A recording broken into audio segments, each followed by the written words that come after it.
नमस्कार दोस्तों, खेती बागवानी और किसान चैनल में आपका स्वागत है। आज हमारे साथ जुड़े हुए हैं कृषि विशेषज्ञ राजेश सैनी जी। ग्रीन हाउस या पॉली हाउस बनाने से पहले सबसे पहले जो काम किया जाता है वो होता है स्थान का चयन। कहाँ पे आपको पॉली हाउस बनाना है या शेड नेट हाउस बनाना है। ये जो जगह होती है ऊंचाई वाली जगह होती है, ताकि कभी भी बरसात के दौरान जल भराव की समस्या ना आए। आने जाने का रास्ता होना चाहिए, ताकि तुड़ाई उपरांत आपका जो उत्पाद है सही ढंग से मार्केट में पहुंचाया जा सके। और उसके बाद बात आती है लेआउट की। लेआउट में क्या होता है, आपको निशान लगाए जाते हैं कि फाउंडेशन कहाँ कहाँ करना है। और फाउंडेशन के लिए जब निशान लग जाते हैं उसके पश्चात खड्डे खोदे जाते हैं। आप देख रहे हैं किस प्रकार के खड्डे हैं। ये खड्डे खोदे जाते हैं और ये आप देख रहे हैं कि कामगार भाई यहाँ पे खड्डे खोद रहे हैं।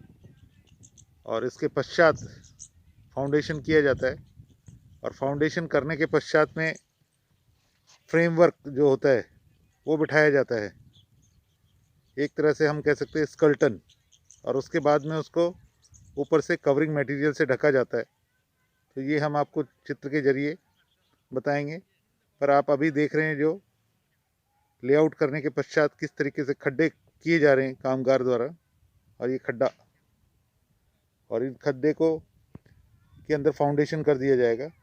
फाउंडेशन होने के पश्चात स्कल्टन, उसके ऊपर पूरा फ्रेमवर्क लगाया जाएगा। और फ्रेमवर्क के बाद में उसके ऊपर क्लैडिंग मटेरियल चढ़ा दिया जाएगा।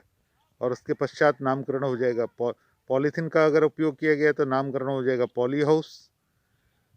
और अगर नेट का इस्तेमाल किया गया तो नामकरण हो जाएगा नेट हाउस। बात कर रहे थे कि पॉलीथीन का अगर आप उपयोग करते हैं तो नामकरण हो जाता है पॉली हाउस। और ये है पॉली हाउस। आप देख सकते हैं किस तरीके से पॉलीथीन, स्पेशल टाइप की पॉलीथीन से इस पूरे ढांचे को ढका गया है।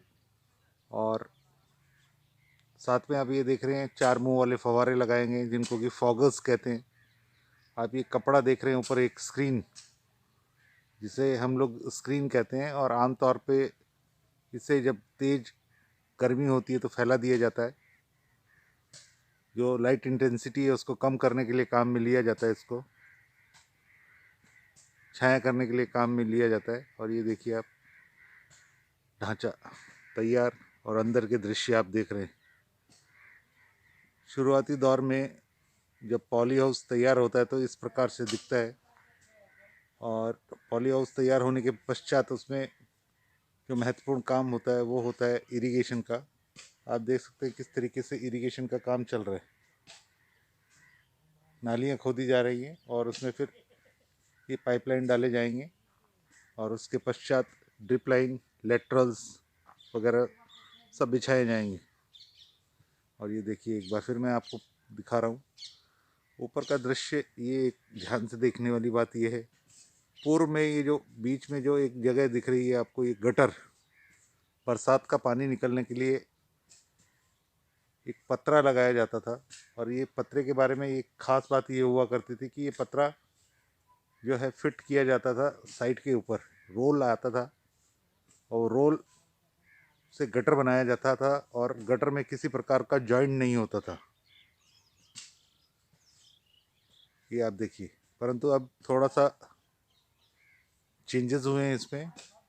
अब आप देखिए कि गटर टुकड़ों में आ रहा है और ये टुकड़ों को फिर जॉइन किया जाता है, नट बोल्ट की सहायता से इसे जोड़ा जाता है। आप देख सकते हैं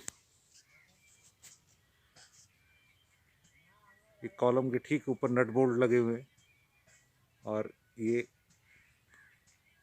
पतरे को एक दूसरे से जोड़ा जाता है इस नट बोल्ट की सहायता से। और कई टुकड़े मिलकर पूरा ये ड्रेनेज सिस्टम बनाते हैं।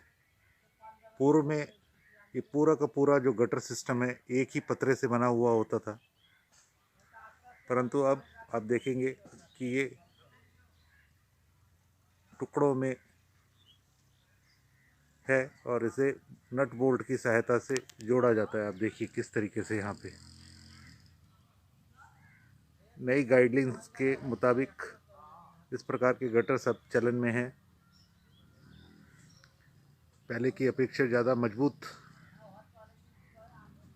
और आसानी से असेंबल किया जा सकता है इसे।